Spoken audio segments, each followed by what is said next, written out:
Hey everyone, so this is my review of Supergirl, Season 3, Episode 4, called The Faithful, and essentially what this episode is about is that Supergirl investigates this new sort of religion that has popped up, and its leader has a very strange sort of connection to Supergirl.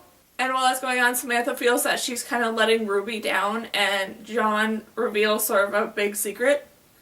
And this was a really, really entertaining and great episode that was just so much fun to watch and see how everything played out and how everything, especially around like this cult, was done. And with that, I really enjoyed the whole idea around religion in this episode and like religious freedom, where Supergirl wanted this alleged cult essentially to be shut down because of the fact that it's endangering people so much, but because of the fact of like the Freedom of Religion Acts and stuff like that, it was just towing the line enough that the police couldn't do anything about it. So that was interesting. And then I also really like the ideas of religion in it, where it sort of played with ideas of people reading the same text or doing the same sort of stuff, but skewing the storylines and skewing all this different stuff to sort of fit their narratives. And that was interesting to see how Supergirl sort of took that, because this cult was worshipping like the gods of Krypton. And that really hit Supergirl hard because she hasn't really thought about that in a while. So she enjoyed it for that part of like finally being reconnected back to her religion. But then she didn't like it because of the fact that they were skewing the religion to fit their narrative of essentially making Supergirl a god. And that was interesting to see how she sort of took all that. And then I really enjoyed the connection between this cult's leader and Supergirl, where he was a member of the airplane that Supergirl saved on her first sort of outing as Supergirl. And that was interesting to see, like, that whole scene reshot, but from his perspective. And I really enjoyed it for that sort of moment where all you see is like this plane crashed and then all of a sudden it didn't. And it was saved in the water and stuff, and you thought it was just some random plane crash that Supergirl maybe didn't get to, or that there's something else going on there. But then it shows Supergirl out on the plane wing and stuff, like that iconic moment from the first episode.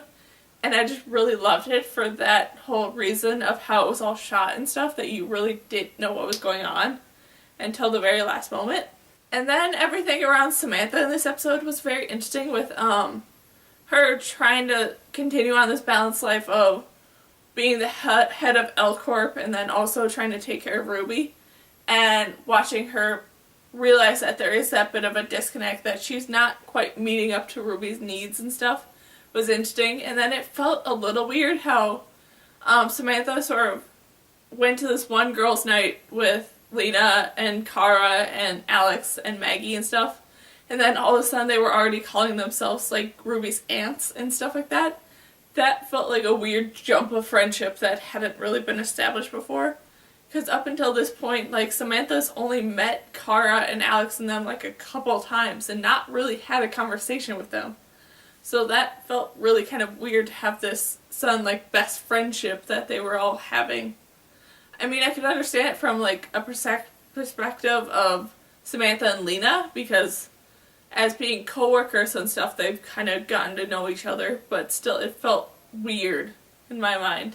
But I did really love the sort of ending scene between Kara and Alex in this episode, where Alex confesses the truth to Kara about how she actually wants children despite the fact that Maggie doesn't, and just watching that whole scene of her breaking down at the idea of all these different things that she won't get to do because she's not going to have any children was really, really sad and so well done that it just broke my heart. And I really loved it for that. And then the ending scene of the sort of final fight with this cult and Supergirl was interesting, with how Supergirl decided to sort of shut everything down and do it, where the cult had this sort of probe that was from Krypton, and because of that it had Kryptonian soil inside of it. So essentially it had kryptonite inside of it. So when Kara went to try and stop this bomb, it completely shut down all her powers and stuff. So like she somewhat abused that to her advantage by getting the cult to stop worshiping her and starting to panic and trying to get people out of there. But her cutting herself and showing that she is vulnerable and stuff like that. I really enjoyed that she showed that she isn't a god. And that was just really fun. And then it was fun with how this sort of cult leader slowly got that to sink in and sort of was there to sort of help Supergirl stop this bomb. And then just overall, this was a really amazing and so entertaining episode to watch and see how everything was done, and it was written so well in my mind. And just, yeah, that was my review of Supergirl. Season 3, Episode 4, called The Faithful. So, yeah. Bye!